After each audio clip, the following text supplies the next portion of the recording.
Sa nakaraang prayer revival meeting sa JIL Prayer Garden sa Bulacan, nagpahayag si Brother Eddie ng mga biblikal na pananaw ukol sa iba't ibang issue. Kasama rito ang malawakang paglaganap ngayon sa mga kabataan ng HIV o Human Immunodeficiency Virus na sanhi ng AIDS, isang sexually transmitted disease. Pakinggan ang salita ng Diyos para sa bayan. Yung 18th Congress, entitled tayo sa 3 seats, naging 2 lang. Pagkatapos, nung 19th Congress, naging 1 lang.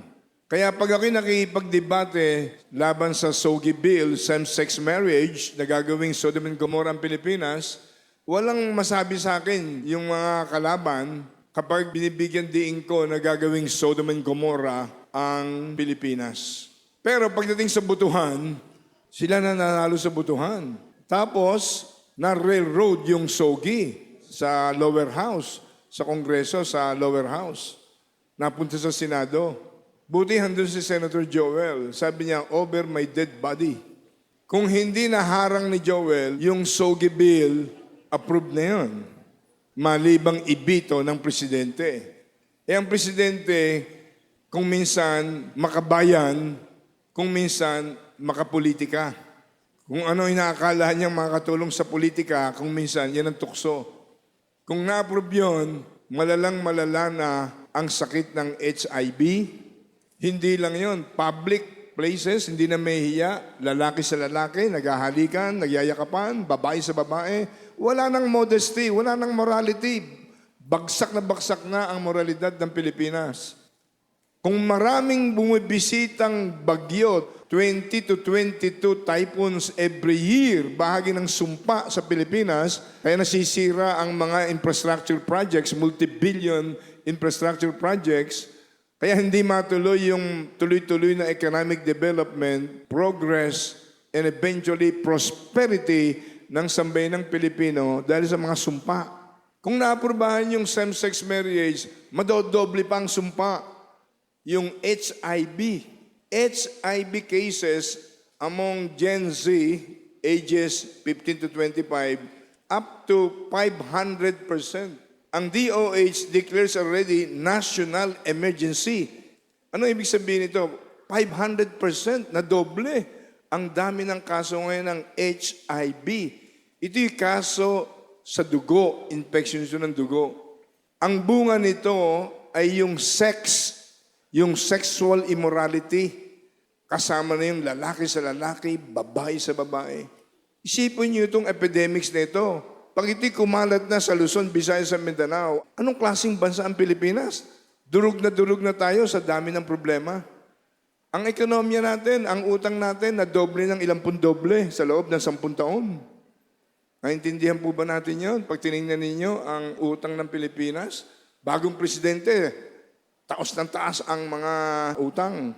Ang GDP per capita, baksak na baksak ang ating GDP kumpara sa Vietnam. Noong una, number 1 ng Pilipinas, kalaban ng Japan. Ngayon kulela tayo, tinalo pa tayo ngayon ng Vietnam.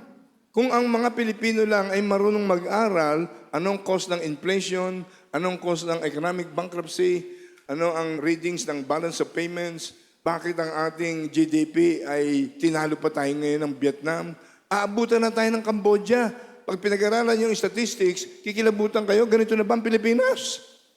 Pag election, akala mo piyesta. Pero, imbis na makatulong yung election para magkaroon ng better leaders, yung mga leaders na nahalal, hindi naman lahat, walang kaalam-alam. Puro pork barrel, puro pagpapayaman sa sarili. Saan patungo ang ating bansa?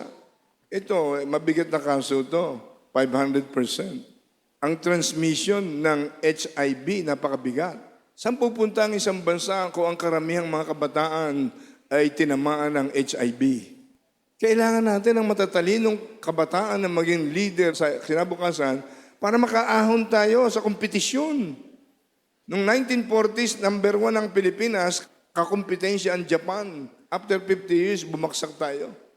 Tinalo na tayo ng mga kapwa natin, mga kapitbahay natin. Buntot lang natin dati ang Hong Kong, ang Taiwan, tapos ang Singapore, ang Malaysia, ang Indonesia, ang Thailand. Mga buntot lang natin dati yan. Review nyo yung history, 1930s, 1940s. Sabi nga ni James Walker, isang economist specializing sa Asian region, I have never seen a country in this world like the Philippines. Used to be almost number one, competing with Japan. Even richer than Japan on some aspects. After 1943, in social time, for 50 years bumaksak. Naging Sigma of Asia, laughing stock of Asia, exporter of slaves, domestic helpers, exporter of prostitutes, gambling center, etc., etc. Because the Philippines had undergone incredible deterioration due to shocking, unabated political corruption. Last quarter to ng 2003 nang mabasa ko. Kaya ako, hindi ako politiko, napasok ako, natulak ako pumakbong presidente because of this shocking revelation. Pag sa debate sa loob ng Kongreso, yung tinatawag na committee hearing sa same-sex marriage, committee hearing sa isabong, committee hearing sa abortion, committee hearing sa sexualization ng mga kabataan. Biro mo, grade 4 hanggang grade 10, tuturuan na ng transgender ideology. Merong ganyang polisiya ang Department of Education noong nakaraang regime. Tuturuan ng masturbation yung mga estudyante. Ang magtuturo, yung mga teacher na hindi born again. At pag walang magtuturo, silang mga estudyante ang magtuturuan tungkol sa masturbation. Bakit? Yun ang standard ng UNESCO. Yung mga lawmakers, mga congressman, congresswoman, senador, na wala nang bait sa sarili, pasensya na kayo, kung magsalita, diretso Wala nang pagmamahal sa bayan, walang pagmamahal sa kabataan, hindi bali nang magkaroon ng massive immorality ang lipunan. Total, natutulog naman ang body of Christ. Marami sa body of Christ, pasensya na kayo, diretso akong magsalita. Kung hindi, walang alam, duwag. Ayaw ipaglaban ang cause ng Diyos. Yung same-sex marriage, 2 bishop ang kumampi nun para maaprubahan. Sikreto pa, buti hindi nanalo ngayon, Yung Magna Carta of Religious Freedom na pinaglaban namin ni Pastor Doming noon, naaprubahan, napunta na sa Senado. Ano yung Magna Carta of Religious Freedom? Kalayaan sa pangangaral ng paniniwala sa reliyon. Hindi na dapat magbatuhan, hindi na dapat magbarilan, hindi na dapat ng violence. Pwede kang mag-preach ng gospel sa Mindanao, sa Visayas, sa lahat ng sulok ng Pilipinas. Hinarang nung magkapatid na bishop, nandun na sa Senado, pinabalik pa sa lower house. Kung ano-anong mga dahilan. Samantalang kung iyon ay nakapasok, kahit na i-railroad nila yung same-sex marriage, hindi po pwedeng tanggalin at pakulong ang mga pastor at mga pare na magtuturo ng Bible laban sa same-sex marriage. Ang daming mga dapat na ipaglaban. Yung isabo nga, nilabanan natin sa debate yung author nun. Tapos na-involve sa krimen.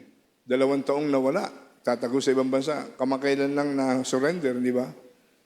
Ang punto ko, kailangan dumami sana ang mga Christian congressman, congresswoman, senator sa ating kongreso. Kung hindi, sabi nga ni Joel, Daddy, tandaan mo to, pag wala na ako sa Senado, mabilis pa sa 4:00, ang approval ng mga satanic bills. Dahil walang lalaban yung ginawa niyang laban over my dead body. Kaya napakahalaga ang mga kabataan magkaroon ng enlightenment. Hindi ito alam ng maraming tao. Kaya yung Hosea 4:6, my people are being destroyed or are perishing for lack of knowledge. Kaya napakahalaga ang mga kabataan, adults, magkaroon ng tunay na passionate love for God, passionate love for the country, God and country. Why? Kung hindi natin mahal ang ating bayan, hindi totoong mahal natin ang Diyos. Ako hindi ako naniniwalang may tunay na nagmamahal sa Diyos na hindi nagmamahal sa kanyang bansa. Davidic spirit, Nehemiah spirit, Daniel, Meshach, Shadrach, Abednego spirit. Pag pinag-aralan si Joseph, pag pinag-aralan natin ang mga tao ng Diyos sa Biblia, lahat nagmamahal sa Diyos, lahat nagmamahal sa bayan.